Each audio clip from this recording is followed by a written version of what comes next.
투자자분들이 보시는 이런 지표들을 딱 두시고 내 포트폴리오를 그 성격에 따라서 조금씩 바꿔 나가시는 게 좋지 않을까 싶습니다. 그냥 1% 움직이는 게 완성차라면 2%, 3% 움직이는 게 자동차 부품 회사입니다.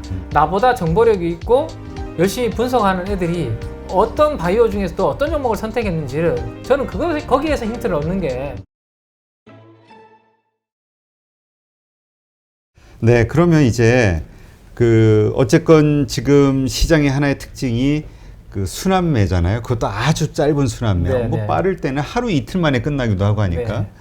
이게 앞으로 하반기에도 계속 이어질까요? 아니면 어떤 이제 주도주가 소위 네. 탄생하게 될까요?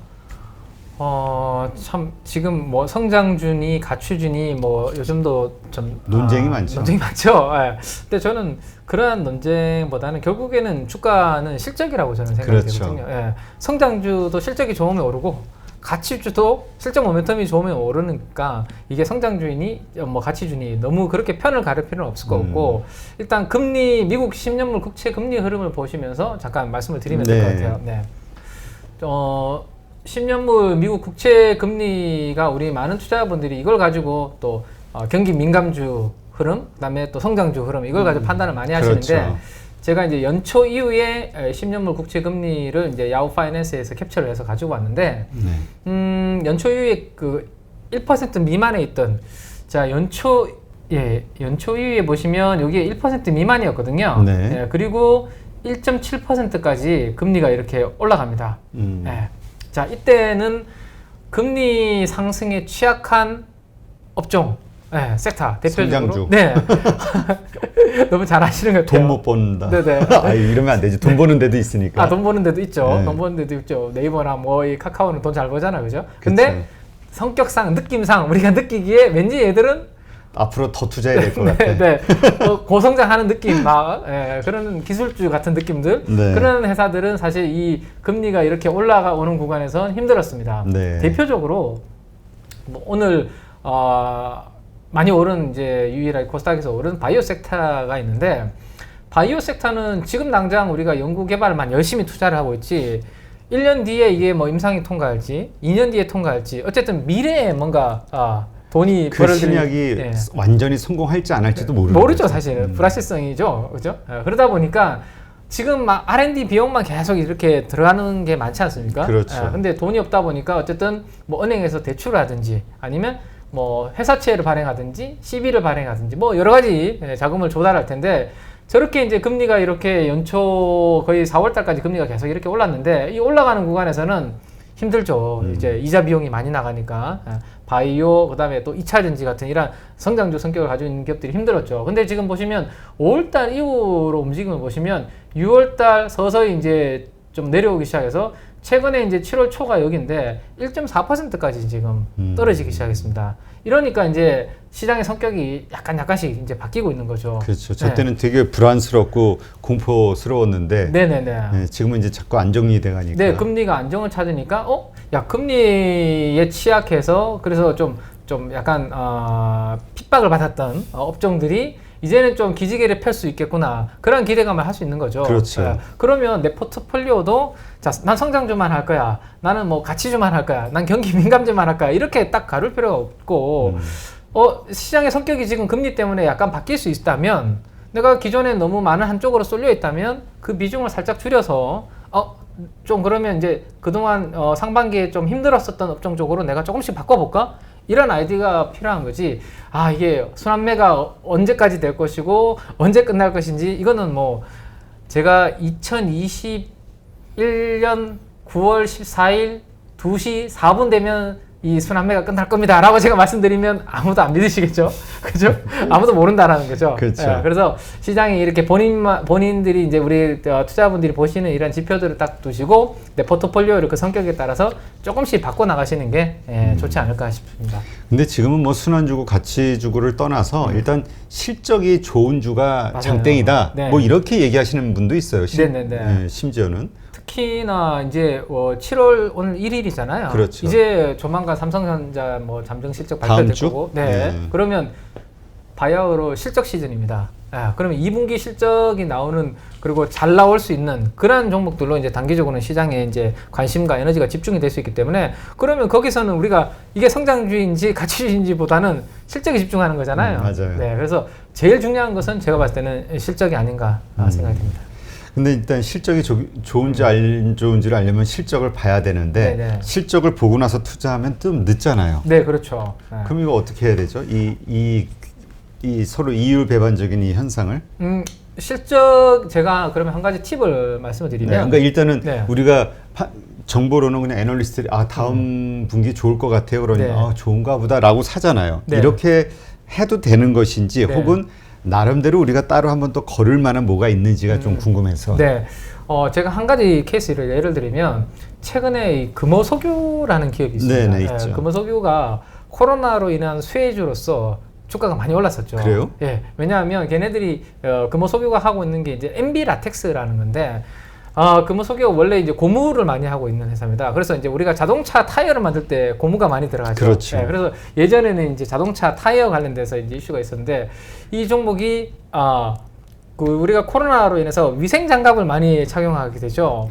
고무 약간 탄력적인 장갑 네네. 있지 않습니까? 전 세계적으로 이 수요가 폭발한 거죠. 근데 코로나 때문에 증설을 못했는데 수요는 폭발하니까 그 MB 라텍스 가격 업황이 너무 좋으니까 이 금호석유가 작년에 주가가 많이 올랐었던 거죠. 그리고 고점 대비해서 지금 주가가 많이 빠져 있는 상태거든요. 근데 최근에 다시 뭐 델타 변이 바이러스가 지금 이슈가 되면서 또 다시 이제 약간 좀 업황이 지금 살아날 수 있는 가능성이 있는데 거기까지 우리가 누구든지 생각해 볼 수 있잖아요. 그렇죠. 그죠? 관심이 있는 분들이라면. 근데 최근에 이제 우리가 뭐 몇몇 증권사에서 2분기 컨센서스라는 게 있습니다.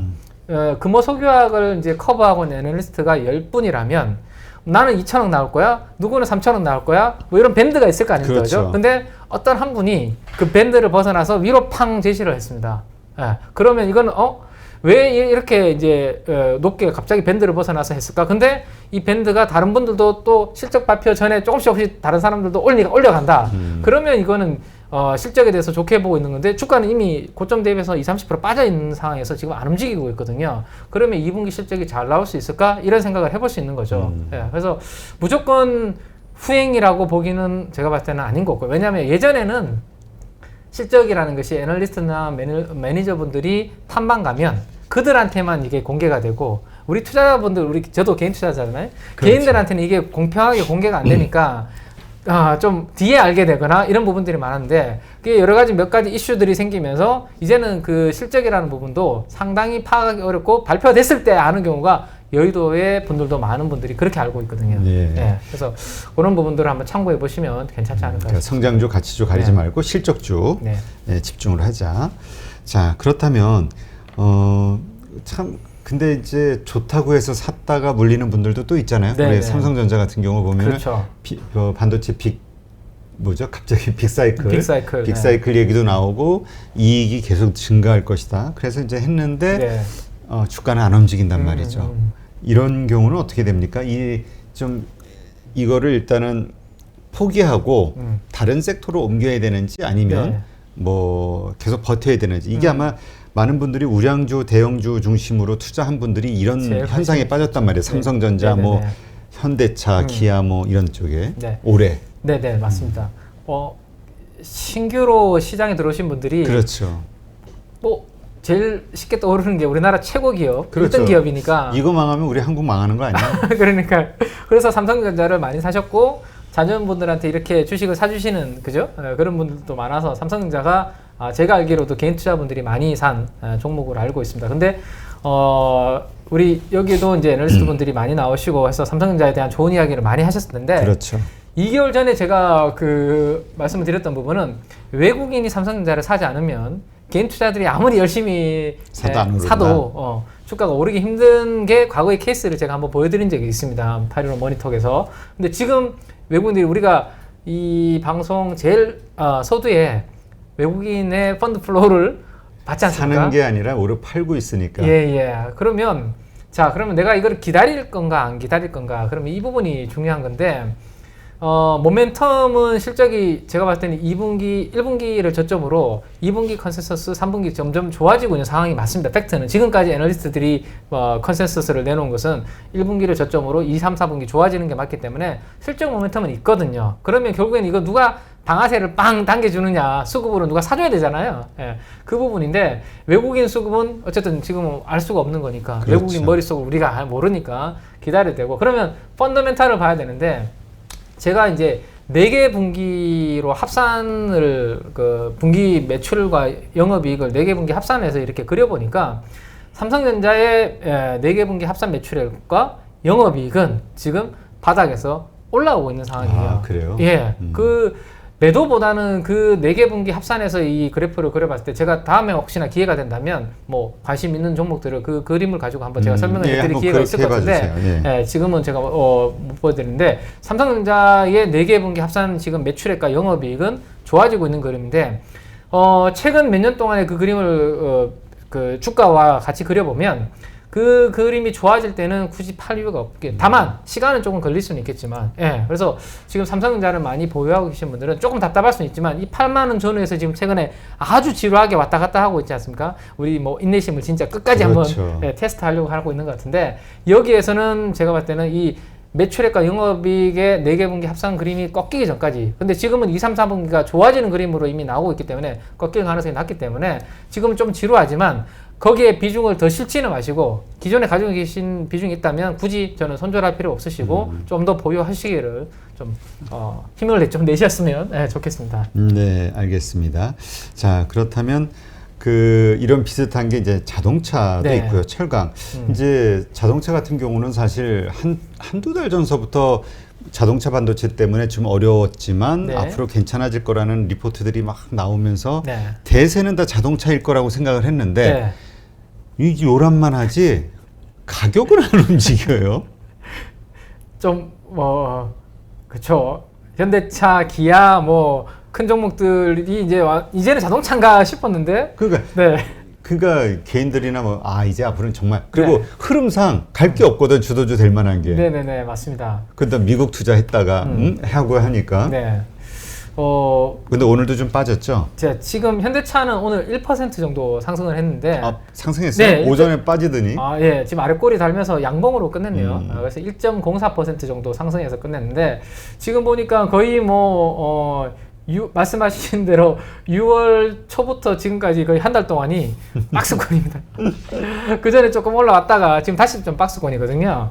이 부분은 이제 저점을 하긴 한 것 같아요. 왜냐하면 얼마 전에 우리 점유율이 나왔지 않습니까? 미국 시장에서.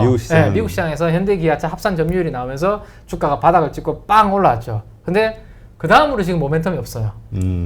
그 다음으로 지금 모멘텀이 나와줘야 여기서 한 번 더 레벨업이 될 것 같은데, 점유율이 이제 현대기아차 입장에서는 미국 시장에서 점유율이 아주 중요하죠. 거기서 그렇죠. 이제 고가 차량이 많이 또 팔리기 때문에. 근데 그게 나오고 난 다음에 올라왔다가 지금 모멘텀이 부재하다 보니까 여기서는 지금 약간 쉬고 있는, 그러니까 뭔가 새로운 모멘텀을 기다리고 있는 그러한 과정이고, 대신에 주가는 여기서 크게 빠지진 않잖아요. 그러니까 지금 지루하게 인내하셨던 분들은 옮기는 것보다는 계속 버티는 게 낫다. 네네네. 지금 시점에서는. 그렇죠. 기아도 마찬가지인가요? 자, 기아 한번 볼까요? 기아, 현대모비스. 요새 위아가 그렇게 많이 오르다가 현대 위아가 어제 좀 내렸었나?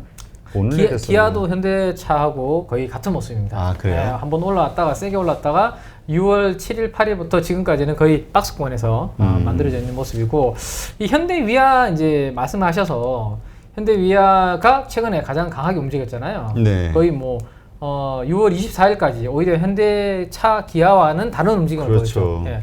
자, 이제 여기에서 이제 조금 가지고 계신 분들은, 완성차를 가지고 계신 분들은 버릴 이유는 없지만, 새로 만약에 내가 좀 접근한다면 현대랑 기아보다는 조금 그 아랫단으로 보셔야 된다는 게 여기에서 이제 이유가 나올 것 같아요. 가벼운 좀 몸집이 작은 것들이 탄력성이 좋다. 자동차 부품이 오히려 자동차 부품이 완성차가 아니라 자동차 부품이 최근에 오히려 탄력이 좋거든요. 그거는 베타라는 표현을 쓰면 될 것 같은데, 시장이 1 움직일 때 그냥 1% 움직이는 게 완성차라면, 만약에 1 움직일 때 2%, 3% 움직이는 게 자동차 부품 회사입니다.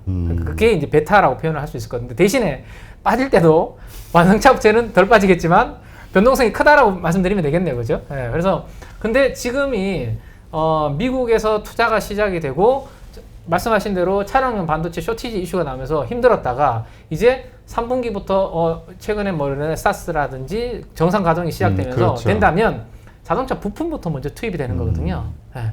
그리고 다음에 자동차가 조립이 되면 그 다음에 완성차가 팔리는 거죠. 그렇죠. 예. 그래서 베타가 큰 자동차 부품주로 지금 시장이 먼저 관심을 가지고 있는 거고 그 중에서도 그냥 전통적인 자동차 부품 회사가 아니라 플러스 뭔가 새로운 엣지가 있는 예를 들어서 전장을 한다든지 예. 그러니까 앞으로 전기차 자율주행이 오면 예전에 내연기관보다는 전기장치가 훨씬 더 많이 들어가잖아요. 그렇죠. 그래서 거기에 새롭게 진출한 회사 예를 들어서 한국단자 같은 회사들이 있습니다. 차량용 커넥터를 만드는 회사가 있거든요. 전선이 많이 들어가게 되면 당연히 그 전선을 이어주는 커넥터는 좋아지겠죠. 예. 그리고 전기차 시대가 점점 다가오고 있잖아요. 배터리가 바닥에 쫙 깔리니까 차량의 무게는 올라갑니다. 그러면 결국에는 차체를 낮추려면 기존의 철판으로 우리가 차체를 하기보다는 좀 가벼운 소재 이런 걸로 해야 되지 않습니까? 그죠? 그러면 거기에 들어가는 차량 경량화 관련된 엔지니어링 플라스틱 같은 이런 소재들을 하는 자동차 부품 회사들이 최근에 움직이는 회사들이 있거든요. 그래서 좋아서 대기업을 하는 것도 좋은데 완성차 큰 기업들을 하는 것도 좋은데 안심이 되니까, 예, 안심이 되니까 또 많이들 사고 예, 많이 사는데 그런 종목들은 좀 기다림이 필요한 거고요. 좀 내가 어느 정도 실력이 되시는 분들은 시장의 성격을 보시면서 움직이는 그 수급을 보시면서 완성차보다는 자동차 부품들이 훨씬 탄력적이네. 그러면 이런 이슈가 있구나 해서 그들 쪽으로 잠깐 옮겼다가 가시는 것도 저는 괜찮지 않을까. 네. 그러네요. 근데 참 철강 이야기가 또 나왔으니까 네. 지금 얘기하신 대로 우리 뭐 건설 경기도 앞으로 좋아질 거라고 네. 보고 있고요. 그 다음에 자동차, 그 다음에 조선 이게 계속 실적 늘어날 거로 보니까 철강 수요가 더 늘어나는 거 아니야? 그럼 더 오를 거 아니야? 라고 생각하는 분이 있고 네. 근데 이미 또 많이 올라왔잖아요. 네. 이미 피크아웃을 찍은 거야. 이제 철강석 가격이 떨어지기 시작하고 중국에 뭐 이러저러한 이슈들 생기면은 계속 하락할 수밖에 없어라고 보는 분도 있어요. 네. 뷰가 완전히 다르죠. 네, 다르죠. 어떻게 보세요, 팀장님은?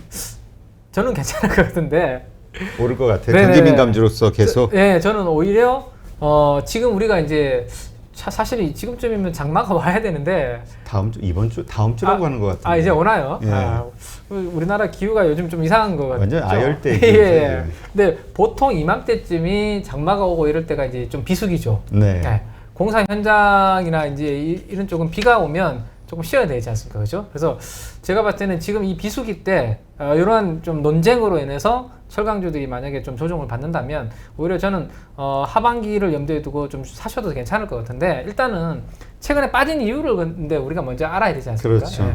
우리 대표님 말씀하신 대로 중국이 이 컨트롤을 하잖아요. 그렇죠. 예, 너무 원자재 가격이 튀니까 중국은 이제 물가가 올라가면 고통스럽거든요.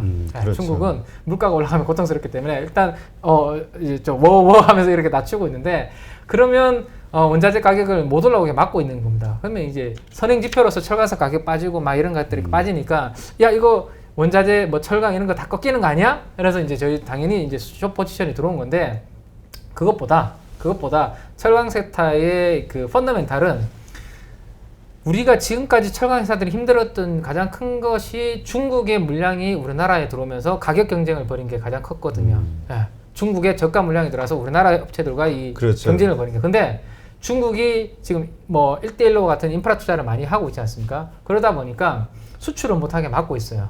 내수용으로만 써라. 거기에다가 환경이 되게 예민한 상황이거든요. 그렇죠. 예. 그러니까 고로와 전기로가 있는데 고로는 이 환경 유해가 엄청 많이 심해지거든요. 그러다 보니까 증설도 못하고 수급은 타이트한 상황이라서 그러면 중국 쪽에 물량 들어올 게 없죠.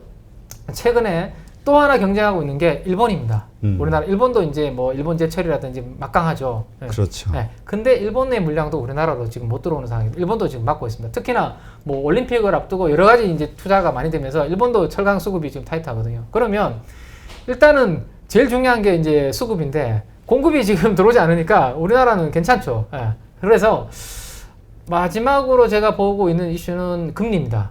좀 전에 우리가 금리가 좀 안정적인 흐름을 봤는데 제 생각에는 미국의 인프라 법안이 완벽하게 끝까지 이제 통과가 되면 금리는 원래 걔들 한 2조 뭐 4천, 5천, 6천 이 정도 나오면 네, 뭐 1조 지금 이야기가 나오고 있는데 그렇죠. 어쨌든 최종적으로 금액이 1조 이상이든지 하여튼 통과만 되면 지금은 금리가 지금 1.4%까지 미국 국채 금리가 낮아져 있지만 서서히 좀 올라갈 가능성이 저는 높다고 보거든요.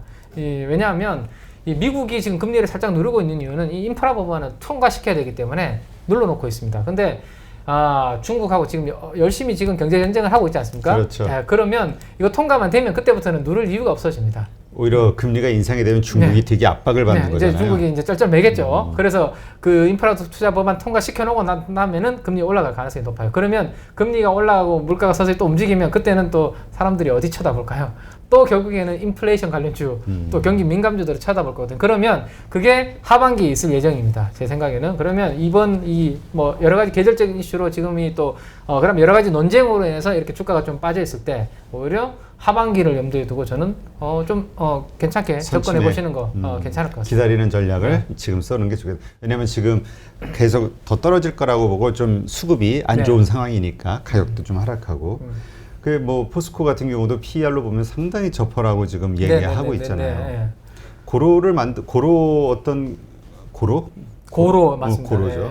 고로철을 하는 거는 지금 현대제철하고 지금 포스코 딱 두 개죠, 한국에는.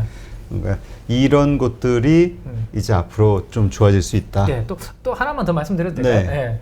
이제 고로가 있고 전기로가 있거든요. 네, 전기로가 상대적으로 이제 유해가스가 덜 나오는 겁니다. 이제 우리가 고철이라고 하잖아요. 철 그렇죠. 스크랩이라고 이야기하는데 그걸 이제 넣어서 이제 철강을 이제 쇳물을 뽑아내는 게 이제 전기로거든요. 그래서 이제 전기로 쪽을 할 수밖에 없는데 그래서 지금 또 고철 가격도 최근에 타이트해요.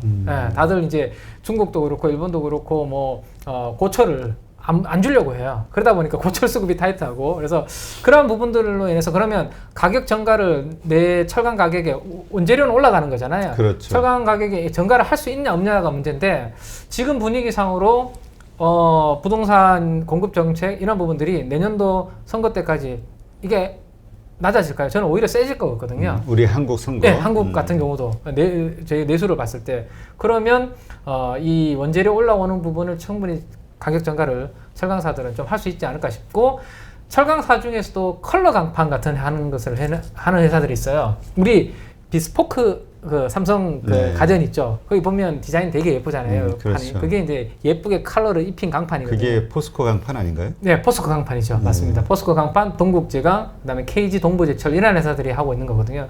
그런 회사들은 가전 시장도 워낙 전방이 좋기 때문에 아마 2분기 실적도 제 생각에는 좀 아마 시장에서 좀 놀란 실적이 나올 가능성이 있지 않을까. 하여튼 철강주에 대해서 지금 흔들리고 있는 이유 중 여러 가지가 있지만 그 중에 하나는 또 지금 피크아웃 논란인데 그러진 않을 것이다 이렇게 보는 거는군요. 네, 알겠습니다. 경기 민감주. 근데 사실 골드만삭스도 이번에 지의 목표 주가를 20%가량 올리면서 경기 민감주의 가능성이 남아있다 이렇게 언급을 했나 봐요.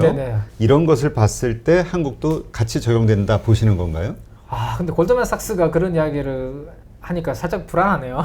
그러니까 왜냐하면 저도 이제 여의도에서 20년 정도 제가 이제 시장을 바라보고 있는데 골드만삭스가 항상 뭔가 코멘트를 냈을 때가 정점이에요. 네, 맞습니다. 그러니까 골드만삭스가 나오면 다들 불안해하더라고요. 갑자기 그 말씀하시니까 살짝 제가 의견을 너무 세게 이야기하게 하는가 싶은데 골드만삭스보다는 저는 JP모건이라든지 이런 쪽에 더 훨씬 지금까지 지켜본 바로는 시장에 좀 더 맞았던 것 같은데 인사이트가 골드만삭스는 예전에 유가도 그랬고 몇 번 그런 케이스가 있습니다, 솔직하게. 네. 아니 이제까지 그래 철강주 한번 다시 검토해 볼까? 긍정적으로 보시던 분들 갑자기 헷갈리실 것 같아. 근데 골드만삭스도 뭐 맞을 때도 있겠죠. 10번 중에 한 번은 맞지 않을까요? 네. 네, 하여튼 뭔가 그럴 만한 이유가 이렇게 있다. 어쨌든 이제 이유가 있으니까 이렇게 얘기를 하는 거니까. 저보다 훨씬 뛰어난 골드만삭스의 IB 분들이 분석하신 거니까 한번 믿어보죠, 이번에는. 네, 알겠습니다. 자, 그럼 이제 우리 7월 이제 증시 이제 시작이 됐는데요. 하여튼 다 어려울 거로 봐요. 왜냐하면 또 저 잭슨홀 미팅 다음 달인가요? 그렇죠. 앞두고 있고.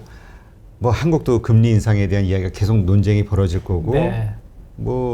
하여튼 지금 수급은 점점 어려워지고. 자, 이러한 상황에서 우리 개인 투자자들의 투자 전략을 어떻게 가져가는 게 좋을까요? 네.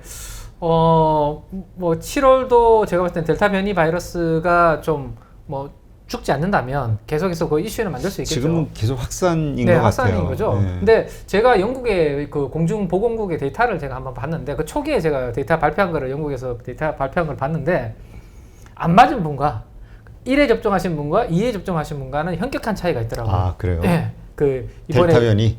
네, 걸리신 분들 가지고 이제 분석을 하는데 당연히 안 맞으신 분들은 뭐 장난이 아닌 거고, 근데 1차 맞고 걸리신 분보다 2차를 맞은 분들은 현저히 걸리신 분이 줄어듭니다. 그러면 결국에는 1차까지만 맞고 나가 좀 안전하다 생각되고 많이 좀 아마 돌아다니시기 아닌가 싶은데 유럽 쪽에서 근데 2차까지만 빨리 올라오면 충분히 제가 봤을 때는 그 부분이 이제 시간이 좀 걸릴 수 있겠지만 잡힐 수 있을 것 같은데 문제는 이제 전염이 좀 빨라서 그런데 그렇죠. 네, 어쨌든 이 변수는 우리가 계속 체크를 해야 될 것 같습니다. 왜냐하면 여기가 우리는 또 시장의 업종에 영향을 주잖아요. 우리 뭐 항공, 여행, 그렇죠. 컨택트 경제. 네, 컨택트 한동안 좋았는데 또 이것도 이러니까. 근데 우리가 이미 경험을 했죠.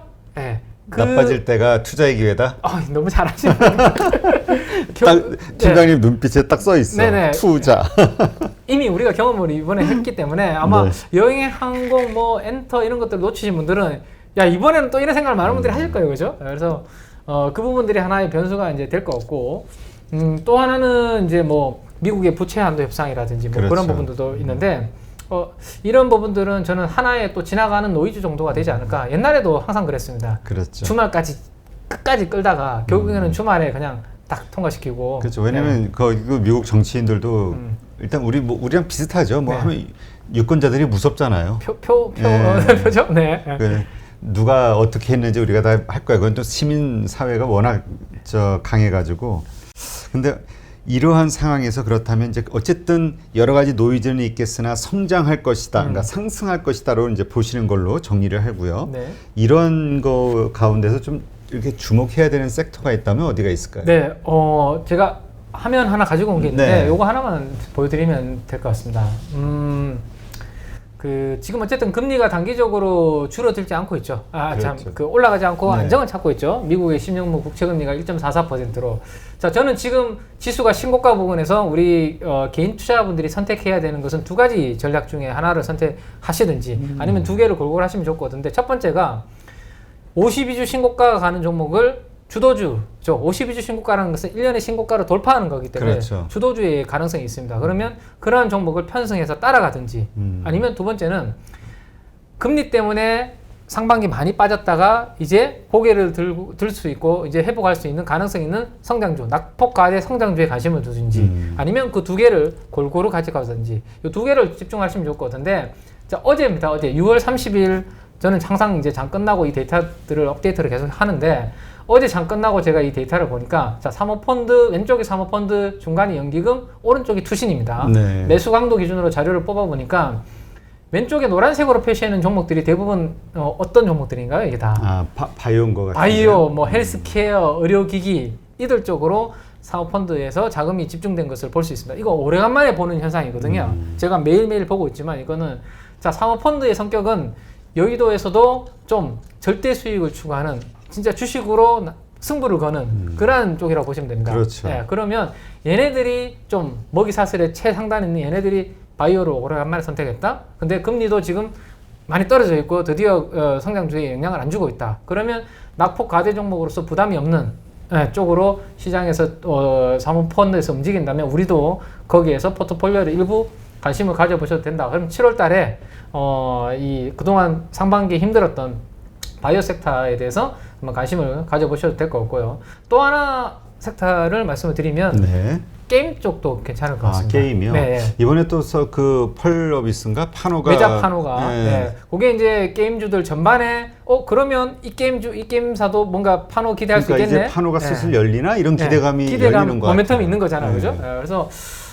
게임주의 성격은 이게 지수가 박스권에 있을 때, 그러니까 한 방향으로 지수가 빵 올라갈 때는 게임주가 그렇게 강하지 않거든요. 근데 지금 보시면 지수가 신고가에서 모멘텀 없이 조금 쉬고 있지 않습니까? 그러면 금리에도 영향이 없고 게임주는 환율에도 영향을 안 받고 우리가 경기 안 좋다고도 별로 게임은 영향 안 받죠. 그렇죠. 그래서 이렇게 지수가 박스권에 있을 때는 게임도 제가 봤을 때는 또 크게 움직인 부분이 없기 때문에 게임주도 한번 7월 달에는 관심 가지고 공부해 보실 만한 섹터가 아닐까. 그래서 두 개 섹터 중에 약간 성장의 성격을 띠고 있죠. 그 가운데서 우리가 섹터의 대장주를 선택하는 게 좋은가요? 아니면 2등주, 3등주 아니면 가장 낙폭이 큰 아래쪽에서 뭐 이렇게 네. 어떤 기준이 좋을까요? 지금 상황에서는. 자, 일단은 지금 상황에서는 저는 우리가 공부를 바이오 섹터는 전문가들도 공부하기 힘든 부분이 바이오 그렇죠, 섹터거든요. 어렵죠, 사실 우리가 아무리 책을 가지고 공부한다고 해도 그러면 우리 가족분들, 우리 저기 8.15 모니터 가족분들이 한번 기관과 외국인이 이렇게 바이오 쪽으로 어제 오늘 제가 봤을 때는 오늘도 분명히 수급이 들어왔을 거예요. 그러면 저녁에 식사하시고 그냥 바로 주무시지 마시고 나보다 정보력이 있고 열심히 분석하는 애들이 어떤 바이오 중에서 또 어떤 종목을 선택했는지를 저는 거기에서 힌트를 얻는 게 필요할 것 같아요. 내가 바이오주 좀 안다고 해서 막 차트 가지고 보시는 것도 중요하고 이 회사 뭐 임상이 어떻게 찾아보는 것도 중요한데 그것들을 다 분석을 해서 이미 선택한 걔네들의 선택지가 어딘지를 이런 거? 그렇죠.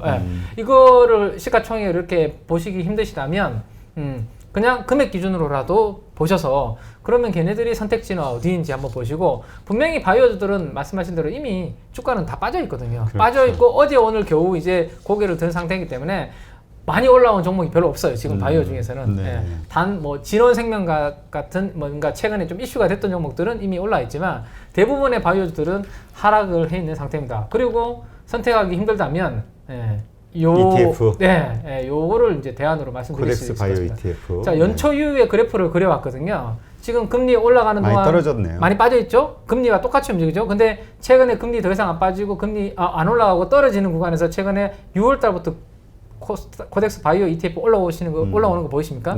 금리와 반대로 움직이잖아요. 그죠? 그래서 난 종목 모르겠어. 그러면 이 바이오 구성 종목 안에서 하나 선택을 하셔도 되고, 선택하셔도 되고, 이 리스트 안에서 오늘 보시면 분명히 선택한 기관들의 선택지가 있을 겁니다. 거기에서 힌트를 얻어보시기를 권고를 드리겠습니다. 그렇다면 네. 선택을 했어요. 네. 우리가 바이오에 투자하는 걸 두려워하는 이유는 언제 또 급락할지 모른다라는 공포가 있잖아요. 네네. 매도 시점을 사는 순간 일단 우리가 정해야 되는데 언제 나는 팔 것이다. 이 기준을 정하는 게 좋을까요? 어떻게? 네네. 근데 솔직하게 제가 말씀드리면 바이오만 그런 게 아니라 모든 종목이 근데 테마로 들어가면 다 그렇죠. 그렇죠. 다 그런데 사실 바이오는 더 두렵죠. 그렇죠. 왜냐면 순식간에 실체가 아니 네. 펀더멘탈이 확실하게 신뢰가 가면은 네. 떨어져도 버티는데 네. 우리 스스로가 인정을 하거든. 이게 될지 안 될지 몰라. 이게 약간 위험해. 이런 생각이 있으니까. 네네. 자, 두 가지 기준 정도로 말씀을 드리면 될 것 같아요. 일단은 자, 지금 상반기 동안에 이 코덱스 바이오 ETF의 차트를 보시면 주가가 빠졌습니다. 네. 그때가 금리가 올라가는 구간이었죠. 자, 제가 인프라 법안이 통과가 되면 금리가 다시 오를 곰실곰실 것이다. 중국을 압박하기 위해서 올라갈 가능성이 높다고 말씀드렸죠. 근데 살짝 움직이는 것은 아마 대세에 영향을 주지 않을 거예요. 근데 금리가 다시 갑자기 쑥쑥 올라가면서 이슈가 뭔가 된다. 그러면 그때가 아마 바이오가 한번 쉬어갈 때가 되겠죠. 그때 매도 타이밍을 한번 잡아보시는 거 괜찮을 것 같고요. 또 하나는 이제 지금과 같은 이러한 신고가 부분에서는 누구나 다 가보지 않은 길이지 않습니까? 그렇죠. 그렇잖아요. 이게 3,400까지 갈지 3,500까지 갈지 이거는 리서치 센터 증권사에서도 알 수 없죠. 못 맞추죠, 사실. 못 맞추죠. 그래서 저는 지금 바이오주를 어제 오늘 이제 바닥이다 싶어서 들어간다면 차라리 그러면 목표 수익률을 정하고 들어가는 것도 나쁘지 않다고 생각합니다. 그 정도 되면 그냥 빠져나오겠다. 그렇죠. 차라리 나는 그래 바이오에 나는 고점도 모르고 하니까 변동성도 크니까 혹시 또 안 좋은 이슈 하나가 바이오 한 종목 터지면 이 바이오는 성격이 다 무너져요. 다 무너지거든 심리적으로. 이 개인 투자분들이 많이 하시니까. 그래서 난 지금부터 그러면 한 10%나 15% 정도 나면 무조건 칼같이 잘라버려야지 라는 목표를 딱 정하면 훨씬 더 저는 깔끔하지 않을까 싶어요. 네. 이건 아까 말씀하신 게임주도 비슷한 논리로 보면 되겠죠. 왜냐하면 게임주도 약간 성장의 성격을 가지고 있기 때문에 그런 부분이 개인들이 있는데, 많이 하는 것 같고. 근데 게임은 조금 달라요. 왜냐하면 게임은 실적이라는 게 있거든요. 하긴 그렇죠. 그래서 조이시티라는 게임 회사가 있는데 조이시티에 대해서 여의도의 애널리스트들이 커버하고 있는 증권사 애널리스트들이 최근에 실적 전망치를 점을 계속 위쪽으로 찍고 있습니다. 이번 한 주 동안 7%나 EPS가 상향 조정이 되고 있거든요. 근데 숫자가 있다라는 거죠. 그렇죠. 예, 그러면 그런 회사들은 실적 모멘텀이 있기 때문에 조금 다르게 보셔도 되죠. 조금 더 긴 호흡으로 네네, 긴 호흡으로. 가져가자. 네. 알겠습니다. 네, 이게 참 주식 투자는 정말 알 수 없는 그 살아있는 생물 같다는 말 많이 하는데 정말 맞다는 생각이 들어요. 갈수록. 저 SK이노베이션이 이렇게 갑자기 그렇죠. 이렇게 될 줄도 몰랐고 참 예, 해서 투자가 정말 어려울 수도 있지만 또 사실 이런 변동성 때문에 또 돈을 버는 기회가 생기는 것도 맞는 거니까. 네네네. 네, 이왕이면은 우리 팀장님 얘기하셨듯이 여러 가지 잘 스터디를 하고 대비하고 그래서 이런 변동성을 오히려 이용하는 네, 돈을 버는 기회로 삼는 예, 그런 투자자가 돼야 되지 않을까 싶습니다. 네, 오늘 좋은 인사이트 함께 해주신 KB증권 프라임센터의 민재기 팀장님께 감사드립니다. 고맙습니다. 네, 감사합니다.